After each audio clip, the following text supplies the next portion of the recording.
And now let's dive right in. At number 7, we have the Menendez brothers. From a young age, Lyle and Eric Menendez were attached to each other in a way that seemed abnormal.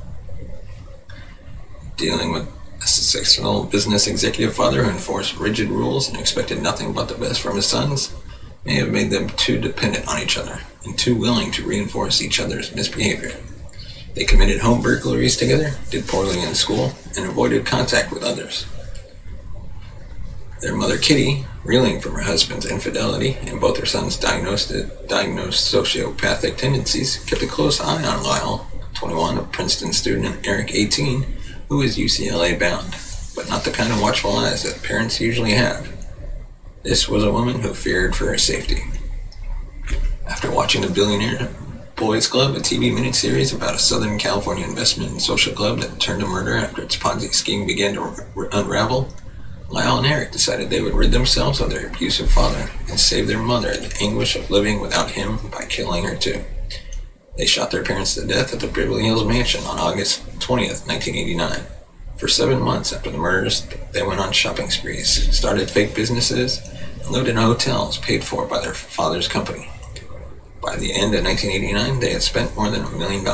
Police found the spending suspicious, but what actually led to the brothers' arrest was Eric's breakdown and full confession to a psychotherapist.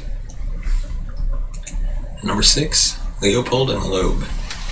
They didn't look like killers. Richard Loeb, an 18-year-old graduate student, was smart, handsome, charming, and wealthy. His friend and lover, 19-year-old Nathan Leopold, was a brilliant law student, a published ornithologist, and the heir to a manufacturing fortune. But despite their pedigrees, the duo, who considered themselves Ichi and Superman, to whom laws did not apply, became obsessed with pulling off the perfect crime. They proved sloppy criminals, however. On May 21st, 1924, the two men kidnapped and murdered Loeb's 14-year-old cousin, Bobby Franks. While dumping the body in a culvert near the Chicago homes, Leopold dropped his glasses. The perfect plot came undone. Within 10 days, both had confessed to the heinous crime. Leopold admitted they had killed for the thrill of it, quote, a thirst for knowledge. The bookish Leopold said, referring to the experience of murder, is highly commendable, no matter what extreme pain or injury it may inflict upon others. Not even the advocacy of super lawyer Clarence Darrow could save them from conviction. Though the pair was able to escape the death penalty, Loeb, the ringleader, was killed by a fellow prisoner in 1936.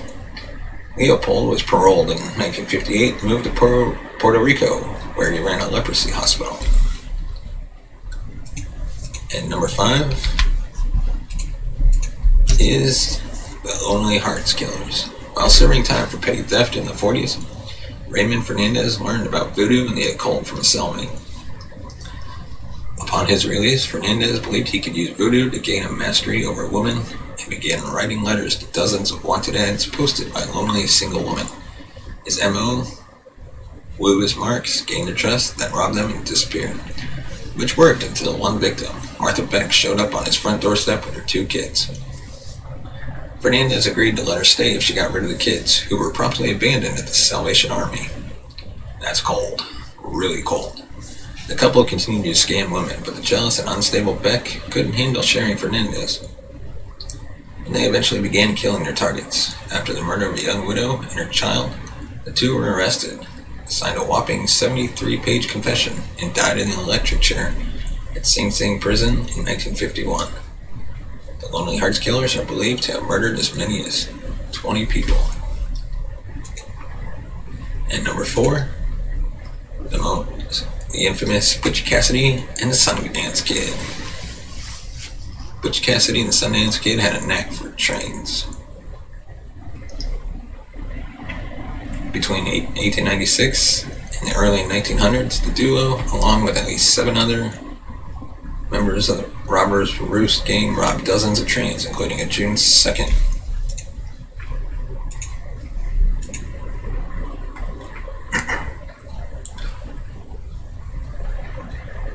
June 2nd, 1899 holdup in which thousands of dollars were taken from a Union Pacific rail car's safe. With authorities hot on their trails, Cassidy and Sundance escaped to South America. either dying in a Bolivia shootout in 1909, a Uruguay shootout in 1911, or not at all. One version holds that they escaped to Alaska, or perhaps Nevada or Wyoming, and lived peacefully until the 1930s. The Bolivia story is likely the most accurate, and detectives from a Pinkerton agency charged with tracking down the outlaws consider it the truth. And number 3, Frank and Jesse James. Two of the Wild West's most infamous outlaws, Jesse James and his older brother Frank, cut their teeth as Confederate guerrillas in the Civil War. In September 1864, for instance, as part of a group of rebels led by bloody Bill Anderson, they held up a train, looted it, and killed 22 of the 23 unarmed Union soldiers on board, scalping several. After the war, reeling from the South's defeat, they roamed from Iowa to Alabama and Texas, robbing banks, holding up trains, and looting stagecoaches, shops, and unlucky passerbys. One of the biggest coups came in 1866 when they were among the outlaws to pull off the first known daylight bank robbery, killing a bystander and walking away with $58,000. Despite their violent criminal crimes in the turbulent post-war South, the James brothers were widely considered patriots. Even today, romanticized in literature, they are viewed as popular legends. Number 2, probably the most infamous spies in history, Julius and Ethel Rosenberg. Labeling Julius and Ethel Rosenberg a crime duo is still a matter of debate. The two were the first civilians in U.S. history to be executed for conspiracy to commit espionage in 1953. Charged with allegedly sharing information about the atomic bomb with the Soviet Union, their death sentences prompted massive public outcry. Do not let this crime against humanity take place, Pablo Picasso urged authorities. Jean-Paul Sartre wrote, "You are afraid of the shadow of your own bomb." Even Pope Pius XII requested a pardon for the couple from President Eisenhower to no avail. Guilty or not, the Rosenbergs died in the electric chair at Sing Sing prison, 2 years after the Lonely Heart Killers met the same fate. And number 1, the Columbine Killers.